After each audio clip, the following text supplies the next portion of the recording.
আমি আজি অসমৰ মাননীয় শিক্ষামন্ত্ৰী ৰনজ পেগু ডাঙৰীয়াৰ লগত আমি বহু সময় ধৰি আলোচনাত মিলিত হৈছিলোঁ। আবেলি 2:15 পৰা আমাৰ প্ৰায় 3 বাজি গৈছে। গতিকে 45 মিনিট সময় আমি তেখেতৰ লগত আলোচনাত মিলিত হৈছোঁ আৰু আমাৰ প্ৰধান দাবী বিদ্যালয় প্ৰাদেশিকৰণকে ধৰি আমি 7টা দাবীৰ ওপৰত আজি বিশেষভাৱে আলোচনা কৰিছোঁ। আৰু তাৰে আমি আমাৰ আলোচনাত আমি তেখেতক জনাইছোঁ যে 2013 চনত যিবিলাক বিদ্যালয় প্ৰাদেশিকৰণ হ'ল সেই বিদ্যালয়সমূহত এতিয়ালৈকে বহু পদ খালী হৈ আছে। এই খালী পদত নিযুক্তি দিয়া নাই। গতিকে য'ত 6, 7টা 8টালৈকে খালী পদ হৈছে। গতিকে শৈক্ষিক পৰিৱেশ বিনষ্ট হোৱা আমি এই কথাটো বহুদিন আগৰ পৰা জনাই আহিছোঁ।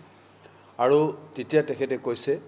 যে এই বিদ্যালয়বিলাকৰ যিহেতু নেকি পাৰ্মানেণ্ট ৰিটেনশ্যন পাইছে, গতিকে এই পাৰ্মানেণ্ট ৰিটেনশ্যন পোৱা বিদ্যালয়সমূহৰ পষ্ট কনফাৰ্মেশ্যন যিহেতু নেকি হৈছে, গতিকে এওঁলোকে আমাৰ ডিচেম্বৰৰ ভিতৰত আমি বিজ্ঞাপন দিম আৰু বিজ্ঞাপন দি পেলাই তেওঁলোকক এসপ্তাহৰ ভিতৰত ডিচেম্বৰৰ মানে এডভাৰটাইজ দিয়াৰ এসপ্তাহৰ প্ৰথম সপ্তাহৰ ভিতৰতেই এই নিযুক্তি প্ৰক্ৰিয়া আৰম্ভ কৰিব বুলি আমাক আজি কথা দিছে। আৰু দ্বিতীয়তে আমাৰ বৰ্তমান এটা ডাঙৰ সমস্যা আছিলে যে যিবিলাক আমাৰ ভাৰপ্ৰাপ্ত প্ৰধান আছে, যে ভাৰপ্ৰাপ্ত মুৰব্বীবিহীন প্ৰধান হোৱাৰ কাৰণে শৈক্ষিক পৰিৱেশত কিছু আমাৰ ব্যাঘাত জন্মিছে। এই কথাটো তেখেতসকলক জনাই দিয়া হৈছে আৰু তেখেতসকলে আমাক কৈছে যে চাওক যে আমিতো দিব খুজিছোঁ আৰু আমি এই কথাটো কৈছোঁ যে মুৰব্বী এজন নোহোৱা কৰি কাৰণে বিদ্যালয় এখন কোনোদিনেই ভালদৰে নচলে। ইয়াত কি হয় বহুকেইটা ছাইড আমি লক্ষণীয় বিষয় হৈ পৰে। আৰু তেতিয়া কৈছে যে এতিয়া আইনৰ গণ্ডিৰ ভিতৰত আছে, যিহেতু নেকি উচ্চ ন্যায়ালয়ত মোকৰ্দমা চলি আছে। গতিকে এই কাৰণত আমি এতিয়া দিব পৰা নাই। আৰু তেখেতক আমি অনুৰোধ কৰিছোঁ যে সকলোতো মোকৰ্দমাত জড়িত হোৱা নাই, যিবিলাক মোকৰ্দমাৰ বাহিৰত আছে বা যিবিলাকৰ মানে ভাৰপ্ৰাপ্ত প্ৰধান কোৱালিফাইড মানে ৰেগুলাৰ হেডমাষ্টাৰৰ কাৰণে কেছ নাই, সেইখিনিক দিয়ক। আৰু সেই সময়তে তেখেতে ডিপাৰ্টমেণ্টলৈ ফোন কৰিছিলে আৰু ডিপাৰ্টমেণ্টৰ পৰা ফোন কৰাত তেখেতক জনাইছে যে নাই, কোনো কাৰণতে সেইখিনিকে দিব নোৱাৰে। আৰু তেতিয়া বিকল্প হিচাপে আমি কৈছোঁ যে এতিয়া কি কৰিব, মুৰব্বী নহ'লেতো নহ'ব। আৰু তেতিয়া কৈছে যে আমি নতুনকৈ মানে নিযুক্তি পৰীক্ষা পাতিম আৰু পৰীক্ষা পাতি আমি তাত মানে স্থায়ী প্ৰধানৰ দিয়াৰ ব্যৱস্থা কৰিম। তেতিয়া আমি কৈছোঁ যে নিযুক্তি প্ৰক্ৰিয়াৰ কাৰণে যি পৰীক্ষা অনুষ্ঠিত কৰিব, সেই অনুষ্ঠিত কৰিলে আমাৰ যিবিলাক ছিনিয়ৰ টিচাৰ আছে, যে ছিনিয়ৰ টিচাৰসকলতো ডিপ্ৰাইভ হ'ব। কাৰণ আজি কোনো কাৰণতে আজিৰ যোৱাবাৰ বা এইবাৰ পাছ কৰা এজন মানে টিচাৰৰ লগত আগৰ আজি 20 বছৰ আগত কাম কৰা মানুহজনৰ মানে লিখাৰ যিটো কেপাচিটি বা উত্তৰ দিয়াৰ কেপাচিটি সেইখিনিতো নাথাকিব।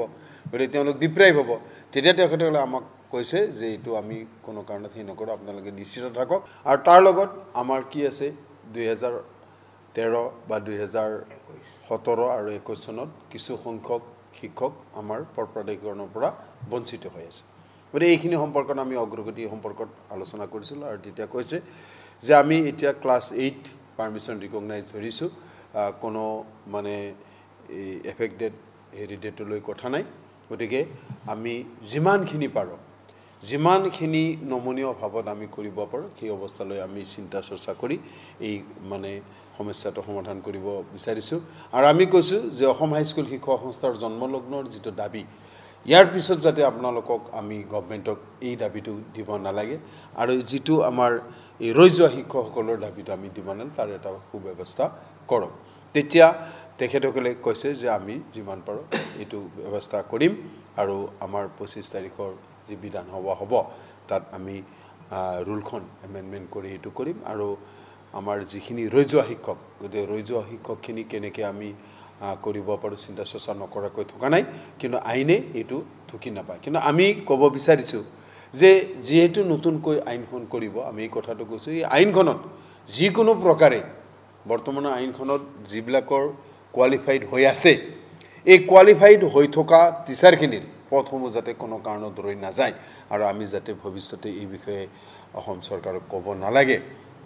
শিক্ষা ডিপাৰ্টমেণ্টে ক'ব নালাগে তাৰ কথাটো আমি অনুৰোধ কৰিছোঁ আৰু এই আজিৰ আলোচনাটোই আমাক এটা যোগাত্মক দিশত আলোচনা হোৱা বুলি আমি অনুভৱ কৰিছোঁ আৰু আমি আশ্বস্ত হৈছোঁ যে আমাৰ যিখিনি মূল দাবী এই দাবীখিনি নিশ্চয় আমাৰ এই চৰকাৰৰ দিনত সমাধান হ'ব 4 নম্বৰতে আছিল আমাৰ যিবিলাক প্ৰায় 300 এতিয়া প্ৰথম অৱস্থাত 214খন আছিলে এতিয়া বাঢ়ি বাঢ়ি প্ৰায় 300 হৈছে যে আপগ্ৰেডেড হাই স্কুল টু হায়াৰ ছেকেণ্ডাৰী হ'ল যিবিলাক এই হায়াৰ ছেকেণ্ডাৰীবিলাকত কি হ'ল বিষয় অনুপাতে শিক্ষক নাই আৰু যিবিলাক হেডমাষ্টাৰ হৈ আছে এই হেডমাষ্টাৰবিলাকে এটা সময়ত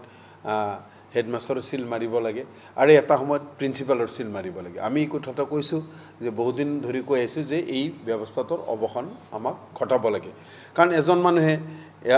এবেলা হেডমাষ্টাৰ পৰিচয় এবেলা আকৌ অধ্যক্ষৰ পৰিচয় দিয়াটো এইটো আমি বিচৰা নাই তাৰপিছত আমাৰ আন এটা দাবী আছিলে যে এমেলগেমেটেড